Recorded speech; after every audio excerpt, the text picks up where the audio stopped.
In Sweden, you can burn this book, but don't you dare touch the Torah. A 34-year-old man has just been prevented by Swedish authorities from burning the Torah in Stockholm, Sweden, outside the Israeli embassy.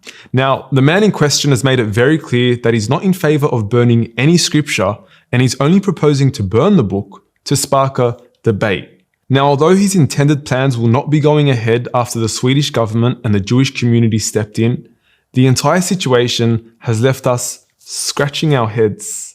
I mean, it was just last week where Sweden gave full authority for Rasmus Paludan to burn the Quran outside the Turkish embassy in the very same city, all under police protection, government approval, and of course a gigantic sum of taxpayer money funding the entire fiasco. In fact, we even witnessed the Swedish Prime Minister and Foreign Minister come out publicly to defend the depraved act, saying that although they're not supportive of what took place, it was still freedom of expression. What is going on? What exactly is this freedom of expression that you talk of? Because to anyone with a basic level of intellect, the only thing we're noticing is freedom of hypocrisy, where we have one rule for anti-Muslim speech and another rule for everyone else. Now let me be clear, burning any holy book or scripture is totally and utterly unacceptable. The Torah is a book that Muslims have utmost respect for, a book that God describes in the Quran as being one that was sent down in its original form with guidance and light. It's a depraved act to burn any religious scripture. But why the double standards? The truth is that freedom of expression is nothing more than a baton that Europe uses to clobber minorities with at their discretion. A baton that is selectively applied to humiliate some and defend others. These same European countries that sanctify freedom of expression as though it's a pillar of Iman or faith are guilty of penalizing certain forms of speech themselves. According to Swedish law, insulting the king could land you in prison for 2 years. In France, insulting the flag, 6 months in prison. In Germany, insulting the flag, 3 years in prison. In Denmark, insulting the flag, 2 years in prison. Even questioning the Holocaust in France could land you with 1 year in prison. It's hypocrisy in its finest form. You either believe in freedom of speech or you don't. You can't selectively apply it whenever it goes in your favor. And as much as people would like to position this as a discussion on freedom of expression and healthy criticism of ideas, this is not about freedom of debate.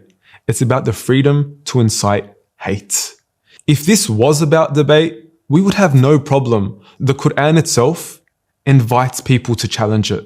If they are in doubt about this book, then bring something like it. Even if it was a single chapter. Find an error in this book if you claim it's not divine. A challenge that has left its detractors with no other response but to burn the book. How pitiful.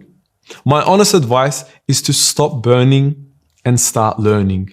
While you parade yourselves as nations that are bastions of progress and social advancement, ask yourself, how progressive and cohesive is your society truly? Where a culture of insult, obscenity, and disrespect is normalized. Perhaps you should take a read of our book and learn a bit about building a cohesive society. A book that teaches us to respect other faiths and do not insult those who invoke other than Allah. وَلَا تَسُبُّوا الَّذِينَ يَدْعُونَ مِن دُونِ اللَّهِ. A book that teaches us not to insult, mock, or ridicule other people. لَا يَسْخَرْ قَوْمٌ مِّن قَوْمٍ. A book that teaches us to learn from our neighbors. لِتَعَارَفُوا. To respect them and not disgrace them. Yet guess what?